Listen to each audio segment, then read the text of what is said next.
up, Wendy Nerdigans? This is the one and only Packer Girl 89, and today's book nerdigan discussion is going to be on See Me by Wendy Higgins. If you have not read See Me, please go read the book and then come back here so that we can talk about it. Because See Me, and this is the cover, by the way, as seen by Minnie Popo. I love it. I love the cover. It's so pretty. But anyway, See Me is an Irish Fae mythology book, which I really, really like. And if you remember the Wonder Strange trilogy, you'll feel it's a little bit different from that. Because we get leprechauns. And leprechauns are not assholes like they were in the Wonder Strange trilogy. They're actually a lot different. They're really, really different in this series. Also, obviously, again, some notice, this isn't part of the hashtag Fae Readathon. I gotta mention that, not Angel Fae, hashtag Angel Readathon. That's because as a nerdigan, as a book nerdigan, I have to read books that are written by the same author at the same time, like one right after another. So yeah, that's why. But I'm thinking, after I'm done with my hashtag Angel Readathon, I'm either going to do a Fae Readathon or a Mixed Creatures. I'm not sure yet. I'm leaning towards Fae because I really want to reread the Iron Fae series and because of the new book. So let me know what you guys want me to do. If you want me to go Mixed Creatures, if you want me to go Fae, I'm leaning towards Fae, but I'll keep you guys posted. But anyway, the other thing is, like, I say thank you, Wendy, for being so patient. I'm sorry it took so long to get this video done. But again, I've been so busy between my podcasts and school. It's been crazy. But anyway, let's get to this. So we get a nice, as typical Wendy fashion, we get a prologue. And so we meet Leon, who's the king's consort, who delivered a report of their region in the U.S. over the past year, reciting numbers of 11 Fae who entered illegally into the earthly realm in the 23 memories that were altered by Leon as a result. This is going to happen. You'll see if I do a hashtag Fae Readathon, that happens a lot. You'll see that a lot. That kind of thing happens. And then according to Cecilia, who is our main character, Robin's mother, and Leon's her father, obviously, the touch of a Fae alters a human's mind, and they don't know how it would affect their child, Robin, who apparently has a fate. So at that point, I was like, oh my God, it's Irish Fae. I was so excited for this. And then we get into our main story because yeah, in the prologue, that's how we find out how Robin gets her fate, basically, from a type of Fae. So yes, you need to read the book. It's really good. And then now we get to their main story. So basically they're going to Ireland, where Robin is going to give her betrothed, Mikhail, 10 years worth of memorabilia from her life collected. And when we get to, I'll talk about it a little more in detail later in the book. I love how she gives it to her. I love how she gives it to Mikhail. It's really sweet. And then, according to her mother, or Cecilia, I should say, Mikhail was from another family of ancient magic, and his people had only been able to produce male children for many, many years now, and they needed a special magical girl to bind herself with one of their special magical boys to ensure the continuation of their family's bloodline. And then you have the Didich, which basically equals normal. And, I thought it was funny when they were on the plane and they are able to glamour themselves, which is pretty badass. So why can't I at least do that? Why can't I at least have a little bit of Fae magic? That's not fair. But anyway, so we find out that Mikhail's a shoemaker for the Fae known as leprechauns. Yes, the wee green people, they are back. But they are not evil bastards that are slave to the drink like they were in the Wonder Strange trilogy. So Cecilia gives us, here's what Cecilia says about them. So the Leprechaun Clan is mostly made up of dwarves or little people. If you want to be PC, it's little people. Anyway, in order to keep the bloodlines alive, the Fae gathered a sister clan of dwarf females in a nearby town and gifted them with magic in return for their agreement to pair up with the Chon men. So that must be, Wendy, I have to ask, I don't know if you've read this Wonder Strange trilogy or not, but would those be the Glastigs? that makes me sound, it sounds like they would be the glass sticks to the Chan, but that's just me. There have been miscarriages and stillbirths or babies who die, and bloodlines, and there's fear of accidental incest. Yeah, it's crazy. And they've kept thorough records of family lines, but it's to the point where many of them are related as second cousins and such. Yeah, that sounds, yeah, that's just, wow. That's just, wow. And we find out that Mikhail, so Robin is like 17, 18-ish, and Mikhail is 50. What? She's getting married to a 50-year-old. There is something wrong. I know age is just a number, but jeez. But here's a little bit more info here. So 50 is young by their standards, and their magic enables the deities, or normies, to live longer than usual. But the average lifespan of a leprechaun is 1,000 years because their magic is so ingrained into their DNA. Oh, okay, that makes sense. I kind of wish, why isn't magic ingrained into my DNA? That's not fair. But I'm glad I'm not a short person. But whatever. When Mikhail came along, there was a lot of talk among the magical people around the world. Supposedly, he was the healthiest Chan to be born in centuries. Some say he was gifted as a newborn by a fairy of the night, and some say he was born without dwarfism, so the genetics that were hindering other babies did not affect him. Okay, so he's a leprechaun that is in effect by dwarfism. Okay, I'll take that.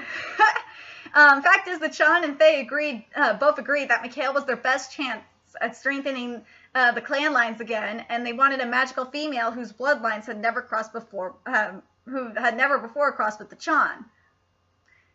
Yeah, that would make sense, because I don't think you want incest to go on. And then, Cecilia mentions what happened, basically. So here we go. So your father and I were in Ireland 17 years ago delivering our latest reports to the Fae when all of this talk was going on. And that's what was happening in the prologue. I just given birth to you 3 weeks prior, Robin, and you were strapped to my chest in a carrier. A fairy woman saw you and laid claim. And the fair folk are not accustomed to being denied anything, and they're easily offended. Well, that's consistent with Fae mythology. They see humans as dispensable, even magical ones like us. Does that surprise you, really? And they just said magical humans? Again, why am I not one of those magical humans / magical mundanes? God, I've gotten too, I'm just thinking of shadow hunters. Or mundanes, muggles, whatever. Why the hell am I not one of those? This isn't fair. Let's just say the Fae woman made a comment about you disappearing in the night. Well, that wouldn't surprise me, because that's what Fae like to do. And Leprechaun also keep on the port. Basically, the Leprechaun keep guard over one of the portals to Fairy, so they're really important. So luckily, Mikhail is not short, and he's tall. And he's actually taller than Robin, too, because Robin's actually pretty tall for a girl as well. And you know what's crazy? Is that apparently it is an insult to call him tall amongst the wee green folk. And yes, I'm going to call the leprechauns the wee green folk, because I'm used to that term. But I just think that's crazy, that amongst little people, or wee green folk, being tall is considered an insult. That's just terrible. And I don't know. I put this in my notes, and I don't know if you nerdigans were surprised about this too, because again, this is Ireland. Should anybody be surprised that a grand entrance for the Leprechaun would involve sheep? I swear to God, I was just like, as soon as there was sheep, I was like, wait a second. Oh yeah, this is in Ireland. Yeah, it makes sense. And apparently, something that I thought was cool with the leprechauns in this book was that they could actually change size. So, and Rock, yes, there's a leprechaun. There's another Chan named Rock. And we find out a little bit later that his real name is Ronan, and that he could grow full size, and he's taller than Robin. And I love Rock's relationship with Cass. It's so adorable. They're so cute together. and they're like hooked. It was like love at first sight for and Cassidy is or not Cassidy. Cassie is Robin's younger sister, and I love how it was just love at first sight for her and Rock. It was so adorable, and the Chon, just like they do in Fae. For those that don't that haven't read Fae, a lot of Fae mythology, Fae people live like it's the 18th century, maybe the 18th, 19th century. I kind of like saying in the Dark Ages, where there's no indoor plumbing, electricity, or scented soap. That sounds more like the Stone Age to me. And magical boys and girls were usually given a chance to get to know one another, starting from childhood, before any sort of agreement was made by their parents. And yeah, Robin kind of got the short end of the stick on that one. And man, I gotta say, the Chon know how to party. I would love to party, especially with Rock. They know how to party. They have the music, the ale, the mead, the fire water, and then Mikhail's like rocking on his fiddle. He's awesome. And this doesn't surprise me that Fae could come and go as they please. And then we got freaking Callista of the Fae, who's the daughter of Oberon. Oh my god, she is such a bitch. And I love how they call her Freaky Fae Girl. I love her. They call her Freaky Fae Girl. And yeah. And then freaking Mikhail is so I wanted to smack Mikhail, and I don't know if it's because of the Fae magic or what, but Mikhail is so freaking clueless. And I just want to, And seriously, and Cassidy asked Mikhail what he first thought of Robin, and apparently he thought of her as an Irish hollyhock, and at first I was like, huh? And then he explained it was that it's a sturdy plant that blooms flowers. It's like, oh, okay. And I'm so glad that Robin's parents and Brogan, who's Mikhail's father, gave Mikhail the business about Freaky Fae Girl, or FFG, or Callista. And then we find out from Layla, who's one of the women in the village, that the Leprechaun were the first humans to ever be gifted with magic by the Fae, and it was a test of sorts. And the Fae didn't want to give men too much power at first, but they wanted them to be able to easily hide in the grasses and forests if necessary. Besides making shoes, they had the job of tracking Fae who came out of the portal to mingle among humans. The Fae could not be stopped, but the humans who had interaction with the fairies had to be wiped clean. And then we find out there was another female Chon that they were cleaning and doing shit with, named Rochelle, and she was saying on the trackers that they're able to use magic to make humans forget moments, and they follow the Fae and wipe the memories from humans who come into contact with them, and eventually the Fae bores and returns to their own realm. Only 2 Chon trackers remain, and there's nary a bit of use for them anymore. And then Layla says something about Callista that's or as they like calling her FFG. I think it's so funny that they call her FFG. Is that some say the shoe mistress. Yeah, she's called the shoe mistress. I think that's funny too. The shoe mistress has sneaked into the earthly realm alone to see him, basically see Mikhail. And she could bribe the doorsman and open the teeniest crack, which could only be felt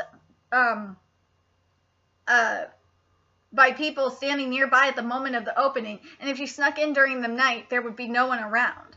And the only way humans are accepted over in Fae for keeps as property is if a human gives themselves fully. And that's what it sounds like Callista wants is she wants Mikhail, period. And let's see. And then Rochelle says, it's the Fae who would not accept her extended interest in a human, and they think of us as working dogs. She'd be shunned by her own kind, she would. And besides, Lady Martineth and the Summer King would be not too happy to find she's taken to the Chon's last hope. Yep. And then we find out about the Claws, or the Chlorichan, or the Claws. And like, I don't know, is it just me, or does it sound Japanese, sound like Japanese to me, to anyone else? I swear to Kami and Arceus, it totally sounds like a Japanese name, Chlorichan. And what Layla says is, she calls them the Crazy Claws, and they've always been a rowdy bunch who drink far too much. Yeah, they sound like the stereotypical Irishman. Some say it's because they're mostly average-sized blokes with no control, no offense. The Clore share this land, and they're on the other side of the forest, and they used to share shoemaking responsibilities. Too often they were behind on orders, and the Leprechaun had to step in and do their work for them in a rush like. Besides that, the Clore were leaving the lands and being careless around humans, especially females. They'd been warned by the Fae, which was lucky because they're usually the type to waste time on warnings. And about 200 years ago, one of the Clara impregnated a nearby farmer's daughter. How does that not surprise anybody? It certainly wasn't the first time, but the Chon had become good at hiding incidents of their kin's indiscretions. You can only imagine. I love how they talk in the old school talk, in the Shakespearean talk too. It's an Irish talk, whatever. But anyway, you can only imagine the surprise humans experience when they discover their child could do magic. It was terrible business, switching babies and the like. This one particular time was being dealt with when the portal opened one day early, and the fairies discovered what had happened. It was the last straw. The Fae cursed their bloodlines into extinction. The magic is so deep in them, to pull out would require... Sorry, my mind's in the gutter. To pull it out would require a lot of Fae energy, and it would make the Clara lose their minds. But the Fae wanted them to live and suffer. And that's really sad. But I'm sorry, it's sad to punish their future generations that way. But jeez, Clark, you kind of brought on yourselves by causing your shenanigans. Oh my god, so then they went swimming over by the waterfalls, and Rock, he's such a freaking perv. He stole Cassidy and Robin's clothes while they were swimming, and I was thinking to myself when I was reading this, I was like, seriously, don't deny it, Mikhail. You're enjoying the view. You were enjoying the view, and then they were holding hands for the first time, and it was so cute. Like, fuck the age difference. Age is just a number. It's just so cute. And then they were playing soccer with Mikhail and the other Clara boys too. Rock, Carrig, Connell, Davin, Fancy Francis, that's just a funny ass name. Tyke, Jackson, Blackie. Yes, the token black guy, and he's one of the taller Clow, is named Blackie. Oh man, Finbar and Ferguson, they're known as the carrot cousins, so yes, they're gingers, so they don't have souls either. And Dashy, the quickest of the lot. And they are pants. Their game of soccer is so fucking hilarious. I couldn't stop laughing because they're pantsing and they're giving wedgies and they tackle anything to distract and get the ball. And then Cassidy said this, and I was cracking up. She said, the next pair of grabby hands that touches my boobs or butt is getting a beat down. That shit was so funny. And then Robin asked Mikhail on a date afterwards, which I thought was cute. And then the Cloud ruined the moment by taking off their pants and moving them. Oh, that was so funny. Oh my god, the Cloud are just hilarious. I would not ever want to play soccer or anything like that with them. But man, I would just enjoy. I would just be entertained by watching them. They're freaking hilarious. So, Callista, FFG gives Mikhail a talisman for him to remember her when they are apart. And then we find out later that Cass did lose her virginity to Rock by the waterfalls their second day there. Wow! She lost her virginity to Rock the second day there. Damn, Rock, you were in a hurry. And then they oh my god, and then they went on a double date into town, and they stole the rental car, their parents' rental car, which, they would have actually been fine with them if they just asked. I was just like, dude, they want her to be, I guess it was maybe because they didn't like Rock, but whatever. And, I love it when Cass got Rock to say the Lucky Charms. They're always trying to steal me Lucky Charms.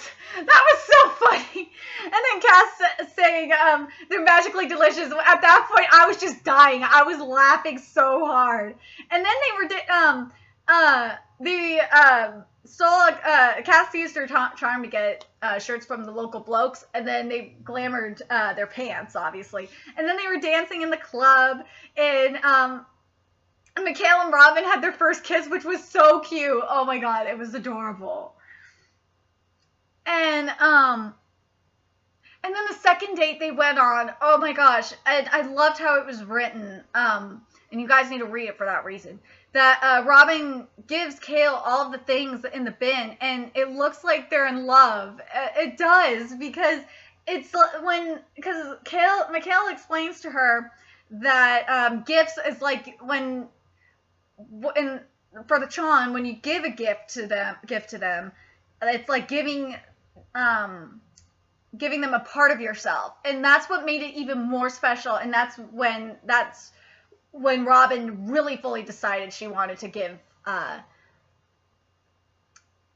Mikhail everything in her bin. I thought that was so adorable. And then the freaking A, like, there was the pregger scare with Cassie, and I thought it was hilarious when Rock said shitballs. Oh my god, with his Irish accent, when he said shitballs, that was so funny. Oh my god. And then Freaky Fae Girl, of course, has a spy in the form of an asshole pixie. And if you Nerdigates have read Fae mythology like I have, pixies are fucking assholes. They just are. They're annoying assholes. So, apparently during Celebration Week in the Chon Village, it's okay to pinch a lassie's bum. And Kale said this. I thought this was hilarious. He said, well, your bum is very near their faces. The lads can help themselves. Okay, and there was a false alarm, and Cass is riding the Crimson Wave. She's okay. But then we found out that Rock cheated on Cassidy, and seriously, it's like, and he was scared, and I understand that, but fuck, he couldn't have just waited, shit. And Leon, their dad put him in his place. I was like, yeah, that's good, Papa. That's a proud Papa and protective Papa putting Rock in his place. And freaking Callista ruins the freaking moment. She always does. And I wanted to. And then we get to this moment in the book where I thought, oh my god, it was cute. This is how Callista ruined the moment. Because Kale just called Robin the flower of his heart. It was like, and then he shrunk because freaking FFG startled him. I was like, bitch, why'd you ruin the moment? And then, yeah, at that point, that's when we found out that the Summer King is FFG's dad. Yeah. So they decided, because, wait, let me just make sure I'm thinking about this. So FFG's plan is, and Robin overheard this, is to have Kale stay with her as her consort and have Kale produce kids with Robin once a month when she's fertile, and Robin has to be glamored to look like her. Either that or Cass goes to Fae. And thank God Rock was spying too the whole time, so Rock can vouch that he be witness to it. And they ran to Brogan and Leon as soon as possible. So basically what the plan is get the Summer Court to witness the binding, and so that way, so to witness the binding and reveal what Callista was doing. And I think this is hilarious. No, this is not hilarious. This is cool. So, and it explains a lot too. So this is how you get a message to the Fae. So it's via a picture of a pot of gold, and because the reasoning behind this is I think this is really egotistical, is the Fae believe their realm to be the ultimate treasure. Well, yeah, their realm is really precious. It is a treasure. But yeah. So Rock and Kale are basically in the Cloudland with the pixie tailing them while they're coming up with the plan. So So Leon is freaking genius. So Leon and Cass went and got taping equipment to the to record the binding, and it was like all the Tron are just like fascinated by it because remember they're living like they're in the freaking Stone Age, so they've never seen technology before. So this is what he, now we get to Leon describing his job as a tracker. So he said this: when Fae enter into our realm, I follow their magic. They leave traces when they glamour or sift from one place to another. I can feel a path of burn in the air and I follow it. They can never sift too far. I usually find them. I can't stop them or approach them, but sometimes they address me and I'll respond. Otherwise, I just visit the people they've come in contact with, and yes, I make them forget. And no, I can't, and he can't invade anyone's minds. And so basically what he does, he shrouds them in magic and uses the Gaelic phrase Oskelt Intin, there we go, which roughly translates to open your mind. And it's more like hypnotism. And then he tells them precisely what he wants them to forget. And it's important to be exact so you don't take too much or leave anything behind. And then when he pulls the magic away, the memory is gone and it's painless. And basically, Leon, this is what Leon says about where he did. I worked in the U.S. mostly, and there's a portal there, and it's in Vermont on the border with Canada. Okay, I would think it would be in Maine because freaking A, like all the crazy shit happens in Maine. But Vermont, okay, Vermont, you got something besides Bernie Sanders and Ben and Jerry's. Let's see. So then we get to Leon on, oh God. I almost Cecilia's job. There we go. So she's an information gatherer, and she informs us when strange reports are made, and we check out anything that sounds like it could be Fae related. And there are dozens of us in U.S. offices, including Mom and I. Army. That's where she was in the Army. It's a paranormal. That's where they used to work. That's where they work for. It's a paranormal division. Nobody's ever heard of it, except of course those in the military elite and us. And then he says this on Fae magic. And fairy magic only works against their kind at the hands of another Fae, not a human. It's too weak. And then the Chon were smart. So they decided that Kale and Robin were going to do the real binding the night before. Instead, after the Chon trapped the pixie in an iron cage. Good thinking, because yes, they are still weak in the iron. And the Summer Fae are going to attend the binding. So,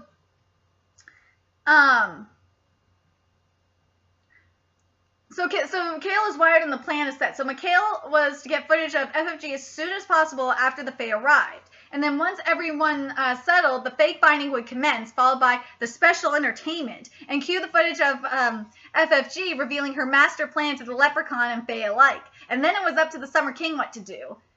And I thought this was so sweet of Rock. I was like, oh, Rock. He said, I will not let your daughter be taken to Fairy, sir, nor my best mate. Me lads and myself are prepared to fight. I will offer my own self as substitute for Cassidy if it comes to that.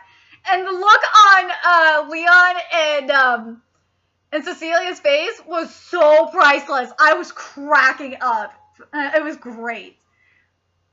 And, of course, freaking FFG didn't show up, but Marinette did. And I know I forgot. I skipped the part about the binding. Let me get to the binding before we get to the fake binding shit.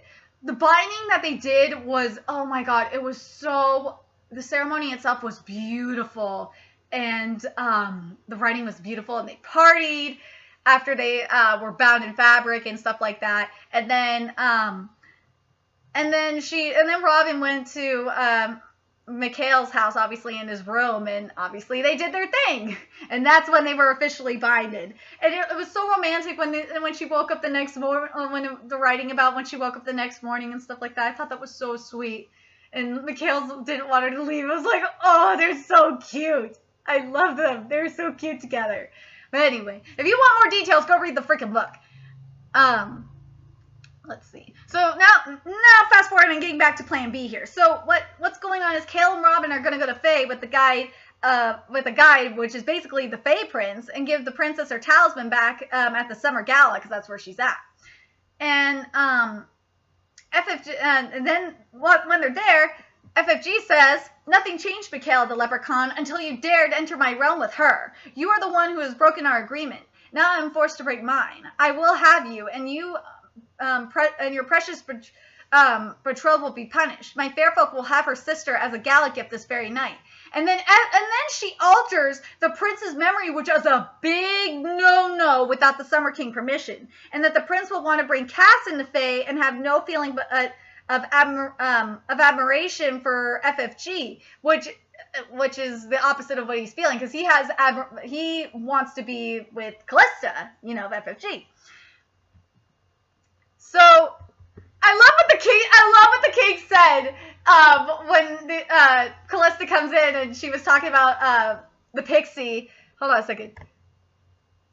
Let me make sure I got it. About Paul. The pixie, yeah, the pixie's name is Paul, and I love the king's reaction to the about the pixie Paul being tortured, and like the king was like, he wanted to torture him anyway, so he was like totally cool with it. I was cracking up, or Polly, I should say, excuse me. And then they started the video, and Callista was like freaking the fuck out, and the king was just fascinated by the technology, but she was busted. So what happened was, the King of Summer altered FFG's memory so she would love the Fae Prince, and altered Rock's memory so he will forget his love for Cass. And that was bullshit. I was so pissed. I was like, that shenanigans is that's fucking stupid. So, and also the Summer King extends the Masons' lives instead of taking their memory away, instead of taking their memory away. And because I think it also has to do with, you know, seeing the love that Mikhail has for Robin, which I was like, yay, Summer King, you're doing something right for once. Woo! Besides also you know, fucking up Callista's shit. And then, let's see. And then we had the man bonding with Leon and Rock and Kale. And yeah, and it was funny. And then they went to go return the technology. They shave and then return the tech. And then Rock is still in love with Cass. Like how Kale described it was like his heart. He knows who she is, but his heart is just. He's confused because he wants to know who she is, and his heart and his soul know who Cass is and are yearning for her. And it was like, oh, this is so sweet. And then I love how it ends with. It's really beautiful writing. Yes, the Fae were stronger. They could force us to work for them, force us to bind with strangers. They could alter our minds and take our memories, but they couldn't take away our will to live, our choice to love. We would endure, and when we would die, but our hearts would be full along the way. I pitied the Fae with all their power and beauty and their lack of love. I wouldn't trade places with FFG for anything, nay, not even for all the pots of gold in the world. I was like, that. I love Wendy Higgins' writing. It's so beautiful. I know she's releasing another book in March, and I don't know when I'm gonna get around to it because I gotta finish. I'm so behind on my reading itself, and I'm behind on my videos. So we'll see what happens. But anyway, what did you Nerdigans think about this book? I really liked it. I wasn't sure at first, but like as soon as I got more and more into it, I was like, damn, I couldn't stop reading it. I literally finished it in like less than a day, I believe, or a couple of days. Like I couldn't stop. It was just so good. And what was your favorite part of the book? Like, I loved the I gotta say, I loved when they were playing soccer. I loved the binding scene, and I just think that Rock is probably one of the funniest characters ever. I just love it. But anyway, remember to like, comment, share, and subscribe. And if you like what I'm doing, please go donate to my Patreon, which is in the description box below. And also follow me on Twitter if you want to see any more Nerdigan shenanigans that I'm causing. Until next time, Nerdigans, I will see you guys in the next video, book Nerdigan discussion video, which will be Hush Hush by Becca Fitzpatrick. Until next time, bye.